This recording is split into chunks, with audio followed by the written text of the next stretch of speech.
আসসালামু আলাইকুম। চলে আসলাম নতুন আরেকটি ভিডিওতে।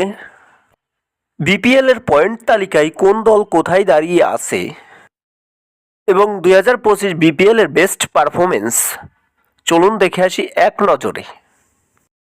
শেষ হয়ে গেছে বিপিএল এর 11তম আসর চট্টগ্রাম পর্বের খেলা। গ্রুপ পর্বের 42টি ম্যাচের মধ্যে 32টি ম্যাচই শেষ হয়ে গেছে।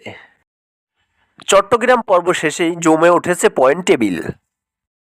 এরই মধ্যে রংপুর রাইডার্স প্লে অফ নিশ্চিত করে ফেলেছে। এখন পর্যন্ত কাগজে কলমে কোনো দলই বাদ যায়নি। টানা 4 হারের পরে প্লে অফ খেলার সমীকরণ কঠিন করে ফেলেছে সিলেট স্ট্রাইকার্স। 9 ম্যাচে 8টি জয়ে পয়েন্ট টেবিলে শীর্ষে আছে নুরুল হাসান সোহানের রংপুর রাইডার্স। পয়েন্ট টেবিলে 2-এ থাকা ফরচুন বরিশাল আর চিটাগাংয়ের লড়াইটা জমেছে বেশ। 8 ম্যাচে 6 জয় নিয়ে তামিম ইকবালের বরিশাল আছে 2-এ। 10 ম্যাচে 5 জয় 10 পয়েন্ট নিয়ে চিটাগাং আছে ঠিকই তারপরে। 9 ম্যাচে 4টি জিতে পয়েন্ট টেবিলে 4-এ উঠে এসেছে খুলনা টাইগার্স। একটি ম্যাচ বেশি খেলে একই সমান পয়েন্ট নিয়ে 5-এ আছে তাসকিন আহমেদের দুর্বার রাজশাহী। দুর্বার রাজশাহীর সঙ্গে লড়াই করছে শাকিব খানের ঢাকা ক্যাপিটালস। চলুন দেখে আসি এক নজরে বিপিএলে কোন দল কত পয়েন্ট নিয়ে কততম অবস্থানে রয়েছে। 1 নম্বরে রয়েছে রংপুর রাইডার্স। 9 ম্যাচে 8টি জয় 1টি হার, পয়েন্ট 16, রেট রান রেট +1.223।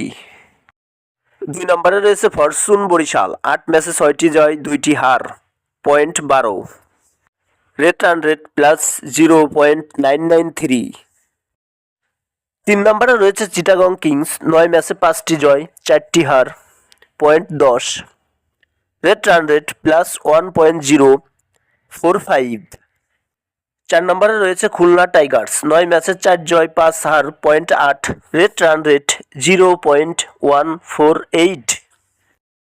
5 নম্বরে রয়েছে দুর্বার রাজশাহী। 10 ম্যাচে 4 জয় 6 হার, point 4, point 8, rate run rate -1.400।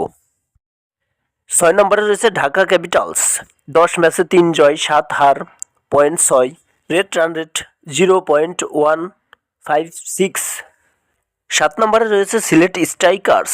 9 ম্যাচে 2 জয় 7 হার, পয়েন্ট 4, রেট রান রেট -1.248।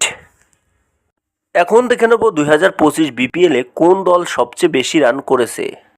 1 নম্বরে রয়েছে ঢাকা ক্যাপিটালস, 254 রান 1 উইকেট হারিয়ে। 2 নম্বরে রয়েছে চিটাগাং, 219 রান 5 উইকেট হারিয়ে। 3 নম্বরে রয়েছে রংপুর রাইডার্স, 210 রান 2 উইকেট হারিয়ে। 4 নম্বরে রয়েছে খুলনা টাইগার্স, 209 রান 4 উইকেট হারিয়ে। সর্বশেষ 5 নম্বরে রয়েছে সিলেট স্ট্রাইকার্স, 205 রান 4 উইকেট হারিয়ে।